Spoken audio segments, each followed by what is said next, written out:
Kata Nabi kepada Jibril, apa itu wahai Jibril? Kata Jibril, itulah dunia. Dunia sudah tua, tapi dia tetap juga ingin menampakkan dirinya muda. Dunia ini sudah tua, tak lama lagi akan hancur binasa. Idza sama'um fatarat, langit terbelah. Wa idzal kawakibun tasarat, planet-planet akan hancur berkeping. Wa idzal biharu fujirat, lautan akan meletup naik ke darat, hancur semuanya. Wa idzal quburu bu'athirat, dan kubur akan dibangkitkan. Semua yang ada di dalam tanah ini akan bangkit. Alimat nafsum ma qaddamat.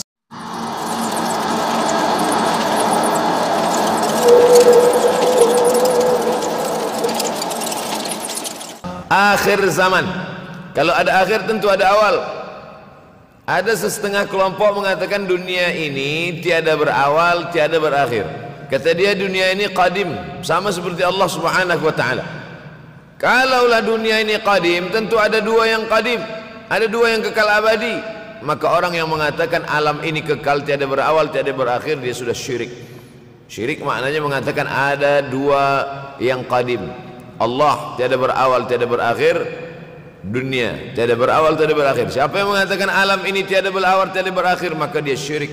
Orang yang syirik maka tidak diterima amalnya. La in asyrakta, kalau engkau syirik la yahbatanna amaluka. Kalau engkau syirik maka seluruh amalmu akan gugur, tak bernilai di hadapan Allah Subhanahu wa ta'ala. Ini yang menjadi tajuk kita subuh ini. Sama-sama percaya bahwa dunia akan berakhir. Yahudi mengatakan dunia akan berakhir, akan kiamat. Nasrani mengatakan dunia pun akan berakhir, hancur, akan kiamat. Bagaimana dengan Islam? Mahwal iman. Apa itu iman wahai Muhammad sallallahu alaihi wasallam?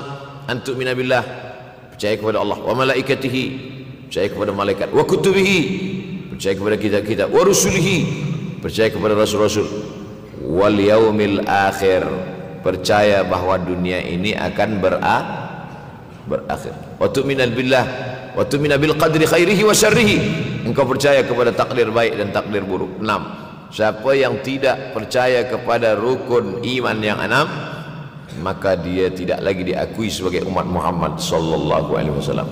Fitnah akhir zaman.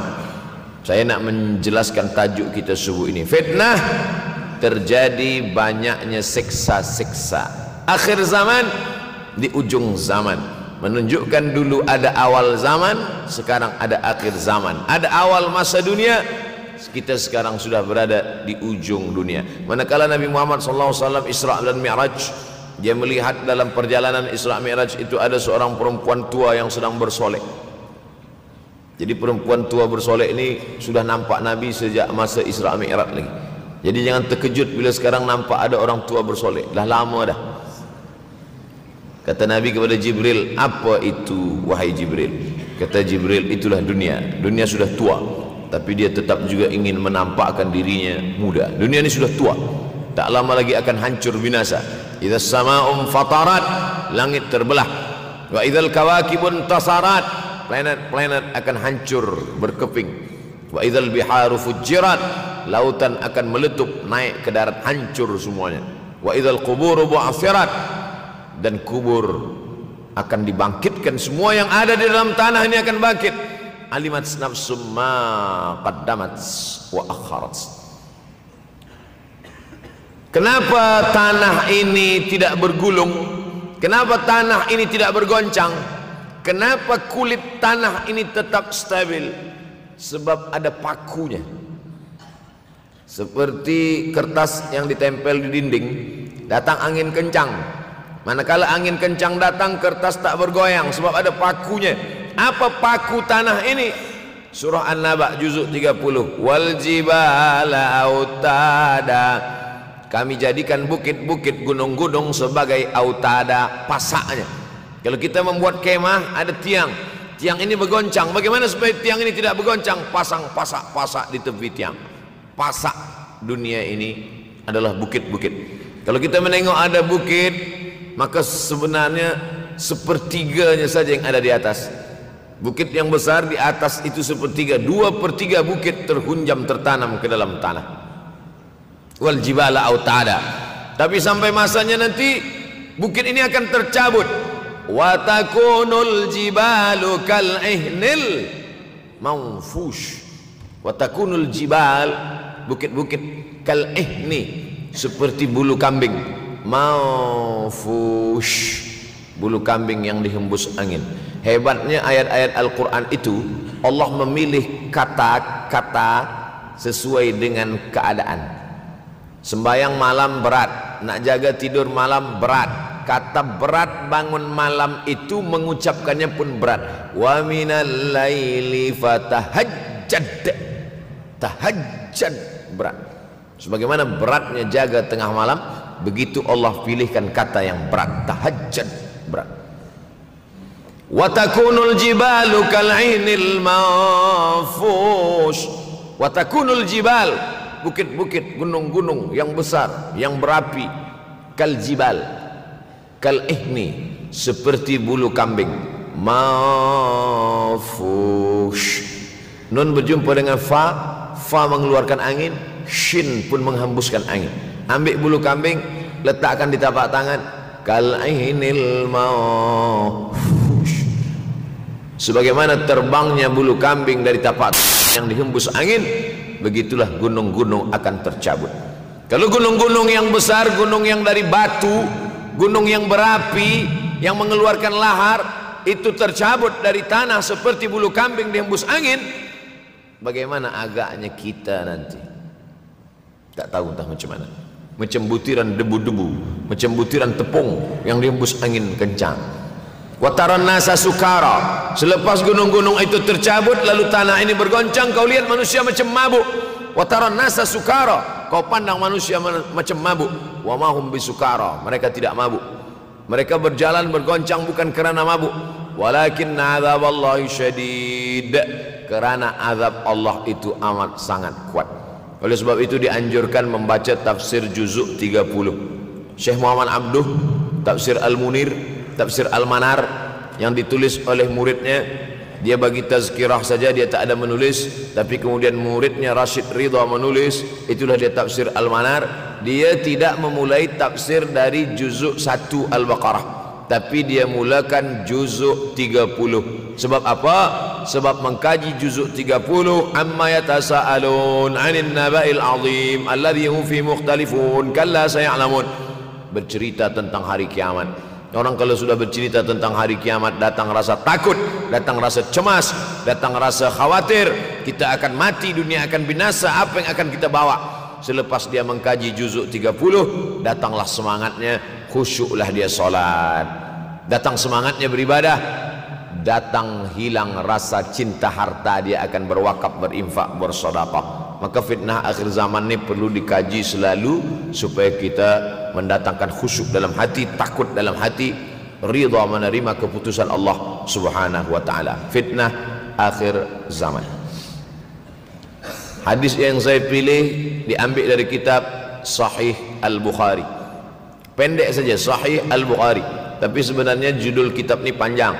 Al-Jami' As-Sahih Al-Musnad Al-Mukhtasar min umuri Rasulullah SAW wa sunanihi wa ayyami. 7. Disebut dia Al-Jami' kerana dia mencakup 3 aspek: akidah, ibadah, akhlak.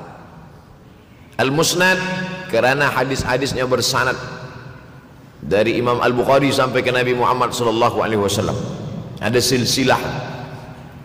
Al-Mukhtasar kerana dia ringkasan, 7.275 hadis sahaja, padahal hadis Nabi banyak, maka dia ringkaskan, dia kecilkan menjadi 7.275 hadis. Min umuri Rasulullah, semua perkara-perkara Rasulullah, wa sunanihi, kebiasaan-kebiasaan Rasulullah, wa ayyami, hari-hari kehidupan Rasulullah SAW. Disebut Sahih Al-Bukhari. Bukhari bukan nama orang, Bukhari nama kampung, Bukhara, Uzbekistan sekarang. Nama dia Muhammad bin Ismail bin Ibrahim bin Al-Mughirah bin Bardizbah Al-Bukhari. Bardizbah datuk dia yang kelima mu'alaf masuk Islam, Majusi, penyembah api, dari Persia, Iran sekarang. Muhammad bin Ismail bin Ibrahim bin Al-Mughirah bin Bardizbah. 16 tahun berkeliling, 16 tahun berkeliling Makkah, Madinah, Syam, Suriah, Mesir, balik, barulah kemudian dia menyampaikan hadis-hadis Rasulullah SAW. 16 tahun belajar hadis, baru dia mengajar hadis. Kita sekarang 16 kali masuk, itu pun ada 2-3 kali tak datang sebab jam. Selepas itu nak mencuba mengajar hadis dan berkata, kalau Bukhari mengajar hadis, aku pun boleh mengajar hadis. Bukhari makan, aku makan. Bukhari minum, aku minum. Bukhari manusia, aku manusia. Bukhari mengajar hadis, aku mengajar hadis. Betul, tapi Bukhari mengajar hadis dari kepalanya, kita mengajar hadis dari laptop. Mati laptop, hilang hadis. Oleh sebab itu maka Imam Al-Bukhari, Masya Allah, Tabarakallah, berapa hafazan hadis Imam Al-Bukhari? 600,000 hadis, 600,000 hadis. Lalu kemudian dari 600,000 hadis dia buang hadis-hadis dhaif, dia buang hadis-hadis maudhu', akhirnya 300,000 hadis. Dari 300,000 itu dia kecilkan lagi menjadi 7.275 hadis. Itulah yang dikaji oleh umat Islam dari mulai Maghribi hinggalah ke Semenanjung Melayu. Mudah-mudahan anak cucu kita ada yang menghafaz dan mengajarkan hadis-hadis Sahih Al-Bukhari, insyaallah. Diambil dari kita, diambil dari bab zuhurul fitan. Zuhur muncul, tampak, datang. Fitan jamak dari kata fitnah. Fitnah 1, 2 fitnatan, 3 fitan. Diriwayatkan dari as-sahabi al-jalil, sahabat yang mulia bernama Abdurrahman, ayahnya Sakhar, kampungnya Dus. Nama lengkapnya Abdurrahman bin Sakhar ad-Dusi. Kerana selalu membawa kucing dipanggil Abu Hurairah. Nabi memanggil dia, ya Abahir, wahai bapa kucing. Ya Abahir, wahai engkau orang yang selalu membawa kucing. Hatinya lembut, tak sampai hati dia menengok ada kucing tak makan, dia bagi makan. Abu Hurairah radhiyallahu anhu. Apa kata Abu Hurairah radhiyallahu anhu? Aku mendengar Nabi SAW bersabda, di antara tanda-tanda dekatnya hari kiamat itu adalah, dalam hadis ini ada 5. Yang pertama, yataqarabuz zaman. Zaman, masa, waktu makin pendek, makin singkat, makin tak terasa. Dulu nampak budak-budak, sekarang dah jadi mak budak-budak. Dulu nampaknya lama zaman masa ni, sekarang cepat saja. Dari pagi ke petang, petang ke pagi, pagi ke petang, petang ke pagi. Bahkan sekarang ada pula orang yang tak tahu petang, tak tahu pagi. Pagi tidur, petang tidur. Tak terasa saya ini sudah 8 kali datang ke Kuala Lumpur. Awal-awal sekali 2014, 2015, 16, 17, 18, 19, 20. Sudah kali yang ke-7. Saya datang setahun sekali saja, setiap bulan Februari. Bulan Februari datang, rupanya dah yang ke-7 kali bulan Februari. Ini saya bagi tahu supaya kita semua faham. Saya datang bulan Februari, supaya tak datang balik, datang balik, datang balik, datang balik. Sekali datang dari tarikh 2 hingga 9, pusing, pusing, pusing, pusing, balik. Rupanya sudah kali ke-7, ke-8 kali datang menyampaikan tazkirah. Tak terasa. Dulu saya datang kemari belajar di UKM tahun 2003. Sekarang sudah 2020, 17 tahun. Tak terasa. Yataqarabuz zaman. Tanda-tanda kiamat, fitnah akhir zaman sudah dekat adalah yataqarabuz zaman, kata Nabi SAW. Waktu tak terasa. Tak terasa. Tak terasa dah engkau dah datang aja. Tak terasa waktu begitu cepat, engkau sudah datang saja nak menagih hutang, kata. Orang berhutang ni pun rupanya tak terasa juga orang datang. Yang memberi pinjaman pula terasa lama betul. Apakah beza antara 5 minit dulu dengan 5 minit sekarang? Sama. Apakah beza antara 24 hours, 24 jam dulu dengan 24 jam zaman Nabi dengan 24 jam zaman sekarang? Sama. Tak ada beza. Mataharinya sama, bulannya sama, buminya sama. Yang berkeliling mengelilingi matahari sama. Apa yang membuat berbeza?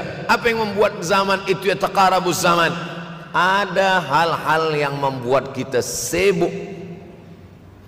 Dulu tak ada google.com, dulu tak ada Facebook, dulu tak ada Twitter, dulu tak ada BBM, dulu tak ada Instagram. Sekarang waktu habis. Bila kita tanya orang mana yang lebih lama, 5 minit atau 50 minit, semuanya sepakat mengatakan 50 minit lama. 5 minit kejap. Saya tanya 2 kali, pelajar-pelajar, penuntut-penuntut, mana yang lebih lama, 5 minit atau 50 menit? Semuanya berkata 50 menit lebih lama daripada 5 menit. Lepas tu saya balik, mana yang lebih lama? 5 menit menunggu azan maghrib bulan puasa, 50 menit status FB, Instagram. Oh, lebih lama 5 minit menunggu azan maghrib. 5 minit menunggu azan maghrib bulan puasa macam-macam mati jam. 50 menit hilang waktu tak terasa. Itu menunjukkan hadis Nabi itu, semakin saya baca hadis Nabi, makin kuat keyakinan saya, makin kuat iman saya, makin hilang keraguan saya bahwa yang berbicara ini bukan manusia biasa, tapi dia dapat wahyu dari Allah. Wa ma yantiqu anil hawa in huwa illa wahyun yuha, melainkan wahyu dari Allah Subhanahu wa taala. Yataqarabuz zaman, masa begitu cepat berlalu tak terasa. Sebulan seperti sepekan, sepekan seperti sehari, sehari seperti sesaat. Akhirnya kita pun kehilangan waktu, habis. Saya Ustaz Abdul Somad, memang zaman ni tak terasa cepat betul. Rasa-rasa kejap dah bulan Ramadan, tak terasa baru saja Idul Fitri dah masuk pula lagi. Masya Allah, begitu cepatnya masa berlalu. Maka jangan sampai saya semakin saya baca hadis ni, semakin kuat keyakinan saya bahawa Nabi Muhammad sallallahu alaihi wasallam mendapat wahyu dari Allah Subhanahu wa taala. Semakin kuat keyakinan dan keimanan. Kenapa? Seandainya Nabi berkata zaman nanti di akhir zaman itu semakin cepat, semakin dekat, semakin berlalu tak terasa, tapi kemudian zaman yang kita lalui tak sama seperti yang dikatakan Nabi. Mungkin datang juga keraguan dalam hati, betulkah ini? Tapi ternyata 1441 tahun lampau, 1440 tahun yang lalu Nabi mengatakan, dan hari ini terbukti zaman begitu cepat berlalu. Masya Allah, tabarakallah. Hari inilah ditemukan internet, hari ini datang television, hari ini datang WhatsApp, hari ini datang yang melalaikan kita daripada Allah Subhanahu wa taala. Sehingga waktu datang sembang-sembang, cerita-cerita, tengok ini, update ini, tulis ini, tengok ini, pandang ini, habis waktu berlalu. Padahal waktu inilah yang akan ditanya oleh Allah Subhanahu wa taala. 6 kali Allah bersumpah demi waktu. Terbit fajar, wal fajri wa layalin nashr, masuk waktu subuh. Was subhi idza tanaffas, masuk waktu duha. Wad duha wal laili idza saja, masuk waktu siang. Wan nahari idza tajalla, masuk waktu asar. Wal asri innal insana lafi khusr, masuk waktu malam. 2 kali Allah bersumpah demi waktu malam. Wal laili idza saja wal laili idza yaghsha. Kenapa hadis ini yang Ustaz bahaskan? Kami nak mendengar hadis tentang Dajjal dah lahir atau belum? Dajjal dah hadir. Mana bukti Dajjal dah hadir? Kurma bisan tidak lagi berbuah. Bila kurma bisan tidak berbuah, Dajjal dah nak datang. Kurma bisan sekarang sudah berkurang, tak berbuah. Lalu kemudian apa lagi? Ain Zuhar, mata air dari Ain Zuhar sudah kering, sudah kering. Oleh sebab itu, tapi manakala dulu datang Habib Umar bin Hafiz, saya hadir majlis itu, adalah seorang bertanya, Habib, ya, Imam Mahdi dah lahir atau belum? Saya tengok Habib menjawab, sepertinya dia macam tak suka pertanyaan. Kata dia, kita tak perlu mencari-cari dia dah lahir atau belum, kampung dia di mana, dia lahir di hospital mana, dia tak perlu. Yang perlu kita siapkan adalah iman dan takwa, pengetahuan kita, supaya kita jangan sampai terkecoh, supaya kita boleh membezakan mana hak, mana batil, mana betul, mana salah, mana lurus, mana bengkok, mana hitam, mana putih. Sehingga dengan istiqomahnya kita beribadah ini, kita boleh membezakan mana Al-Masih yang original, yang asli, mana Al-Masih Ad-Dajjal. Makanya tadi sebelum salam kita berkata, Allahumma inni a'udzubika min adzabi jahannam wa min adzabil qabri wa min fitnatil mahya wal mamat wa min syarri fitnatil masihid Dajjal. Membaca, menghafaz 10 ayat di awal surah Al-Kahfi. Siapa yang menghafaz 10 awal ayat, hadis lain mengatakan 10 akhir, 10 awal 10 akhir, elok dua-duanya. Tapi Masya Allah, tabarakallah, anak-anak kita yang pakai jubah, pakai sorban putih ini, daripada tahfiz Quran, mereka tidak hanya menghafaz 10 awal 10 ujung, dari awal sampai ujung dia hafaz 30 juzuk dia hafaz. Mudah-mudahan anak-anak kita penghafaz Al-Quran. Allahumma ja'al abna'ana wa banatina min huffazil Quran wal hafizan. Jadikan anak-anak kami menjadi para penghafaz Al-Quran ya Allah, supaya selamat dia daripada fitnah Al-Masih Ad-Dajjal. Tapi saya pilihkan hadis tentang yang 5 ini. Dengan 5 ini kalau kita amalkan, insya Allah Allah akan selamatkan kita dari fitnah akhir zaman ini. Yang pertama, manfaatkan waktu, kerana waktu di akhir zaman ini yataqarabuz zaman, kerana waktu semakin dekat tak terasa, hilang berlalu. Maka isilah waktu ini dengan ibadah. Jangan sampai ada waktu yang kosong. Duduk sejenak kosong berselawat, Allahumma salli ala sayyidina Muhammad wa ala ali sayyidina Muhammad, Allahumma salli ala sayyidina Muhammad wa ala ali sayyidina Muhammad. Sempat-sempatkan ambil wuduk, solat duha walau 2 rakaat. Sempat-sempatkan sebelum tidur malam solat witir 3 rakaat, supaya tidur kita sentiasa dalam wuduk dan kita sempat solat witir. Andai mati kita malam itu, insyaallah mati dalam keadaan husnul khatimah. Usolli sunnatal witri 3 rakaatin lillahi ta'ala. Nanti malam jaga tidak witir lagi, hanya tahajud saja. Sempat-sempatkan solat tahajud. Elok amat sangat baik solat wuduk 2 rakaat. Usolli sunnatal wuduk raka'ataini lillahi ta'ala. Selepas solat wuduk, solat sunat taubat. Usolli sunnatat taubat raka'ataini lillahi ta'ala. Selepas solat sunat taubat, solat sunat hajat. Usolli sunnatal hajat. Selepas itu barulah solat sunat tahajud 8 rakaat. Nak tambah lagi 10, 12, 14 elok, tak salah, karena dia tiada batasan.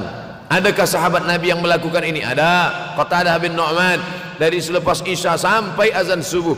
Imam Ahmad bin Ambal dari selepas Isya sampai azan subuh. Bahkan mereka menghatamkan Al-Quran dalam tahajud mereka. Maka bahkan ada imam yang disebut dengan As-Sajjad, kerana banyak sujud kepada Allah Subhanahu wa ta'ala.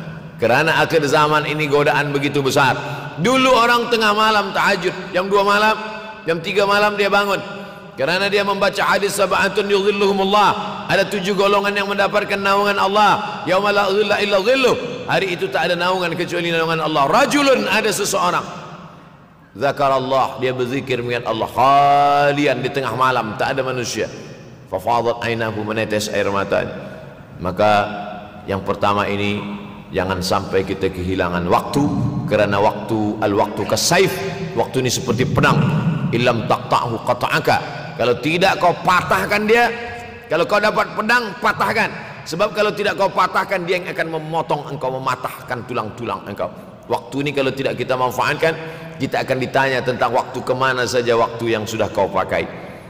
Inna sam'a, pendengaran, wal basar, penglihatan, wal fuad, hati, kullu ulaika kana anhu mas'ula. Semua akan disoal, semua akan diminta tanggung jawab di hadapan Allah. Kemana waktu yang sudah aku bagi dulu engkau pakai? Yang pertama nanti ditanya, la tazulu qadama 'abdin yaumal qiyamah. Kaki anak Adam tidak akan bergeser, tidak akan beralih dari tempat tegaknya pada hari kiamat, hatta yus'al, sampai dia disoal, sampai dia ditanya. La tus'alunna yauma idzin 'anin na'im. Banyak yang akan ditanya nanti, tapi Nabi bagi tahu di antara yang akan ditanya dari sekian banyak nikmat itu 4. Yang pertama, an umrihi fima afnah. Umur kemana engkau habiskan? Hari ini ada anak-anak muda belia umurnya 17 tahun.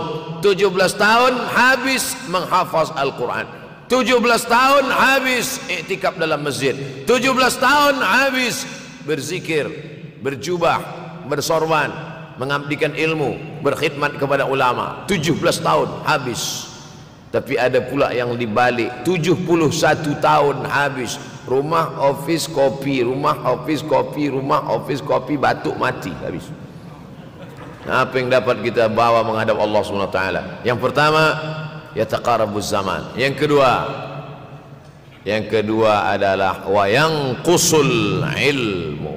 Ilmu semakin berkurang. Kalau sudah ilmu berkurang, apa yang bertambah? Jahil. Kalau ilmu bertambah, jahil berkurang. Kalau ilmu berkurang, jahil bertambah. Mana ada orang jahil cakapnya didengar orang? Saya dulu awal-awal membaca hadis ini, wa yanqusul ilmu. Ilmu berkurang, jahil bertambah. Rasanya tak mungkin, tak logik, tak masuk akal. Mana ada orang tak berilmu cakap dia didengar. Sekarang baru saya faham. Dulu orang tak berilmu ditinggalkan orang. Sekarang orang tak berilmu asal dia pandai berbicara dia akan didengar orang. Bahkan orang jahil pula punya channel. Apa namanya? Jahil.com. Orang jahil punya channel. Banyak pula follower dia daripada follower kita. Banyak pula viewer dia daripada viewer kita. Sebab apa? Sebab yang menyaksikan tiada berilmu, yang berbicara tiada ilmu. Oleh sebab itu maka kita galakkan menuntut ilmu di majlis-majlis ilmu. Untuk apa Abdul Somad sudah berumur 43 tahun pun masih pergi juga lagi ke Sudan belajar? Apa yang nak dicari ini? Tak lain tak bukan, mudah-mudahan kita termasuk orang yang sampai akhir hidupnya mencari ilmu, insyaAllah. Saya datang kemari bukan niat mengajarkan ilmu.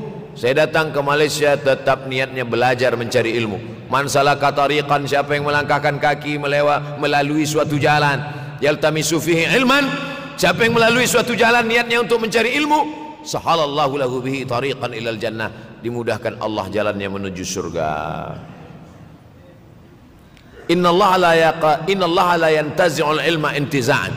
Innallaha la yanzi'ul ilma intiza'an. Allah kalau mencabut ilmu, bukan macam mencabut pokok kayu dari tanah.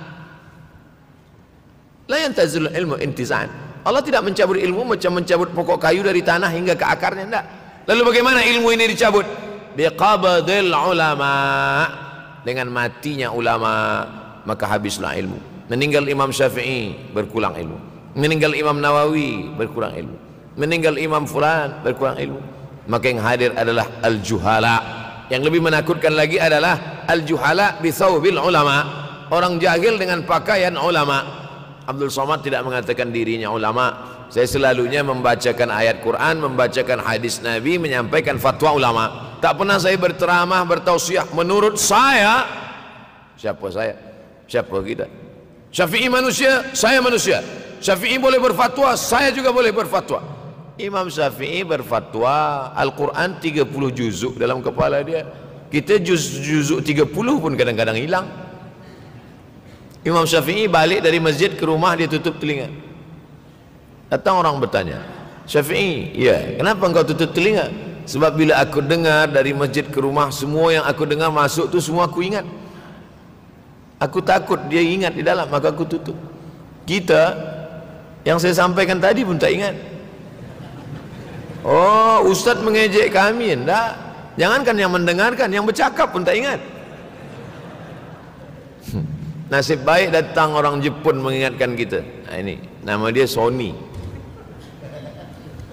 Manusia ini lupa. Oleh sebab itu maka yang kedua, akhir zaman, wa yanqusul ilmu, ilmu makin kurang.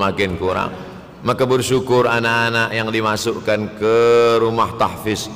Kalau ada rumah tahfiz di kampung biasa, kalau ada rumah tahfiz di desa, dusun biasa, tapi ada tahfiz di tengah kota besar Kuala Lumpur, masih ada lagi rumah tahfiz Quran. Siapa yang mewakafkan rumah tahfiz? Siapa yang memberikan beras? Siapa yang memberikan duit? Siapa yang memberikan belanja? Siapa yang mengirimkan ustaz? Masya Allah, tabarakallah. Maka ini semua mudah-mudahan kita istiqamah semuanya, insyaAllah. Supaya apa? Supaya lahirlah anak-anak kita yang alim, berilmu. Karena ini makin banyak orang jahil, alftau bi ghairi ilmin, memberikan tazkirah, fatwa tanpa ilmu. Dhalla wa adalla, dhallu wa adallu, sesat, menyesatkan. Kalau setakat sesat saja, ini sudahlah sesat, menyesatkan. Na'udzubillah. Masuk yang ketiga. Yang ketiga adalah wa yanqusul ilmu, setelah habisnya ilmu-ilmu ini semua dicabut oleh Allah Subhanahu wa taala. Lalu kemudian setelah ilmu dicabut Allah Subhanahu wa taala, wa yulqas syuh. Wa may yuqashuh, sin dengan hak kecil. Wa may yuqashuha nafsihi fa ulaika humul muflihun. Siapa yang selamat daripada sifat syuh, itulah orang yang beruntung. Hayya 'alal falah, mari kita menuju keberuntungan, kemenangan. Siapa orang yang menang? Selamat daripada sifat syuh. Ada orang menerjemahkan syuh ini pelit, bakhil. Bakhil ada yang lebih parah daripada bakhil. Syuh. Bakhil ini, bakhil tidak ingin memberikan uangnya untuk orang lain. Itu bakhil. Dia ada uang 10 ringgit, uang itu hanya dia makan saja, dia tak mau walaupun setengah sen kepada orang lain. Itu namanya bakhil. Kalau syuh ini, duit dia simpan, duit orang pula dia makan. Nah, itu syuh. Jadi lebih parah lagi. Oleh sebab itu, kalau sudah ilmu ini dicabut, orang menjadi jahil, maka datang penyakit syuh yang ketiga. Apa itu syuh? Hubbud dunya, hubbul mal, wa tuhibbul mala hubban jamma. Engkau sayang kepada harta amat sangat sayang. Dia pegang semuanya sampai tak meleleh, tak menetes walaupun satu tetes. Akhirnya mereka inilah pendusta-pendusta agama. Ara'aital ladzi yukadzibu biddin. Tahukah kamu siapa itu yang mendustakan agama? Fadzalikal ladzi yad'ul yatim. Mereka itu yang membiarkan anak yatim. Wala yahuddu ala ta'amil miskin. Dia tidak mempedulikan makanan orang miskin. Sebab apa? Bukan sebab tak ada harta, sebab syuh. Kenapa syuh? Sebab tak ada ilmu. Tak ada ilmu tentang akhirat. Dia pegang, dia simpan, mati, habis. Yang dia bawa hanyalah 1, 2, 3 helai kain kafan saja. Itulah mengapa Sultan Turki, Sultan Muhammad Al-Fatih, Sultan Abdul Hamid, coba tengok gambar Sultan Muhammad Al-Fatih, Sultan Abdul Hamid Turki dulu. Sorban dia besar-besar. Saya dulu terkejut, lama saya tengok, kenapa sorban orang Turki ini besar-besar. Lama-lama saya baca, rupanya sorban orang Turki itu kain kafan. Tuan-tuan balik dari sini beli kain kafan 2 meter, ikatkan kepala, bawa sembahyang supaya ingat mati. Bolehkah menyiapkan kain kafan? Baca kitab Tambihul Mughtarrin, peringatan bagi orang-orang yang tertipu. Di situ ditunjukkan banyak ulama, bahkan mereka menggali tanah di dalam rumahnya. Malam-malam dia tahajud, selepas tahajud dia duduk di dalam tanah itu supaya terasa bagaimana rasanya mati. Gali tanah 2 meter, masuk ke dalam. Tapi kalau nak buat itu kita saja dengan Allah. Jangan pula, banyak juga orang sekarang udah gali tanah masuk ke dalam, streaming pula. Hai guys, nak rasakan mata, mana boleh terasa. Kita saja masuk ke dalam, rasakan macam mana rasa. Sebab kalau cakap saja, marilah kita ingat mati, takutlah kita pada mati, kita tak tahu bagaimana rasa mati. Kalau nak merasakan bagaimana rasa mati, nanti kalau ada orang mati meninggal dunia, masuk kita ke dalam, kita sambut jenazah, kita letakkan, kita duduk, rasakan. Ketika Fatimah meninggal, Fatimah emak Sayyidina Ali meninggal, Nabi masuk ke liang lahat. Masuk Nabi ke liang lahat, Nabi berdoa di dalam. Ketika Utsman bin Maz'un meninggal, Nabi masuk ke dalam, Nabi pegang jenazah Utsman bin Maz'un, meleleh air mata Nabi turun ke misai, turun ke janggutnya, turun menetes sampai ke bawah. Merasakan bagaimana rasanya di dalam. Dulu saya pernah berjumpa dengan seorang pemuda, telinga dia pakai anting subang, lalu kemudian saya tengok banyak tato dia. Saya tanya, macam mana cerita awak bertaubat dulu? Mak saya meninggal, Ustaz Abdul Somad. Lepas tu saya tegak di tepi kubur. Macam ada yang menolak saya dari belakang, masuk saya ke dalam. Masa masuk itulah terasa sejuk di kaki, datang rasa takut saya. Makanya kalau ada orang yang sudah kita bagi tazkirah, bagi nasihat tak juga, nanti ada orang meninggal, bawa dia agak dekat, senggolkan sikit, jatuh. Gitu caranya supaya kita terasa mati ini, supaya apa? Hilangkan penyakit syuh, cinta harta, takut mati, dan membuat kita menjadi bakhil, pelit. Na'udzubillah. Yang keempat, wa tazharul fitan. Ini yang terkait dengan tajuk kita yang keempat. Wa tazharul fitan. Banyaklah fitnah, siksa. Dulu masa saya kelas 1 madrasah tahun 1990, berkumpullah kami bersama-sama dengan cikgu mengkaji masalah apa? Masalah Bosnia Herzegovina, mengamuk Slobodan Milosevic. menghancurkan umat Islam di Bosnia. Sampai ada yang meminta fatwa kepada Syekh Yusuf Al-Qaradawi, bolehkah perempuan yang perempuan Bosnia yang dirogol tentara Serbia hamil, bolehkah dia menggugurkan anaknya? Kata Syekh Yusuf Qaradawi, tak boleh. Maka dia biarkan saja anak itu lahir dan dia tidak dianggap berdosa karena ini sudah takdir Allah SWT. Bagaimana mereka dibunuh? Maka makin banyaklah selepas Bosnia datang pula yang terjadi di Rohingya, di Uighur. Umat Islam berkumpullah presiden-presiden negeri Islam di Kuala Lumpur. Erdogan datang, kumpul semuanya membahas bagaimana nak menolong Muslim Uighur. Rupanya umat Islam pun tak sanggup nak menolong. Apa yang boleh dilakukan di Uighur? Berdoalah umat Islam. Rupanya Allah kalau mau menolong mudah saja. Mudah saja Allah menolong. Tidak datang rudal skat, tidak datang tentera, tidak datang senjata, cukup datang corona, selesai. Allah Subhanahu wa taala, wa makaru wa makarallah. Mereka membuat tipu daya, Allah balas dengan tipu daya yang lain.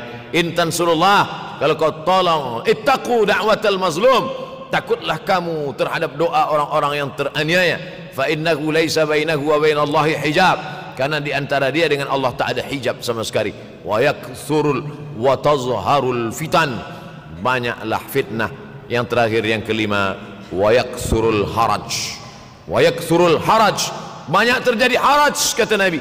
Sahabat pun bertanya, ya Rasulullah, wa mal haraj, apa haraj itu ya Rasulullah? Kata Nabi SAW, al haraj al qatlu, nanti di akhir zaman itu akan banyak pembunuhan. Dulu pun banyak juga pembunuhan, tapi tak banyak sekarang. Pembunuhan di Palestina sampai sekarang tak berakhir. Pembunuhan Rohingya tak berakhir. Pembunuhan di Uighur, pembunuhan. Dulu imam-imam masjid, imam salat tarawih dulu di Masjidil Haram, Allahumma ansuril Islam wal muslimina fi Palestin. Dulu satu aja. Selepas itu bertambah, Allahumma ansuril Islam wal muslimina fi Palestin wa Suriah. Selepas itu bertambah lagi, Allahumma ansuril Islam wal muslimina fi Palestin wa Suriah wal Yaman. Selepas itu bertambah wa Uighur, wa akhirnya wa fi kulli makan. Semakin bertambah. Oleh sebab itu maka ini di antara fitnah akhir zaman. Man lam yahtam bi amril muslimin falaysa minhum. Selepas kita kaji hadis ini, apa tujuan kita? Tujuan kita semakin menguatkan keyakinan, banyak-banyak beribadah, nasihatkan anak menantu, sahabat, jiran, tetangga supaya semakin istiqamah menjalankan syariat, rajin-rajin solat berjamaah, banyak-banyak berzikir, hatamkan Al-Quran, banyak-banyak berinfak, banyak-banyak bersedekah. Andai mati kita, insya Allah mati dalam keadaan husnul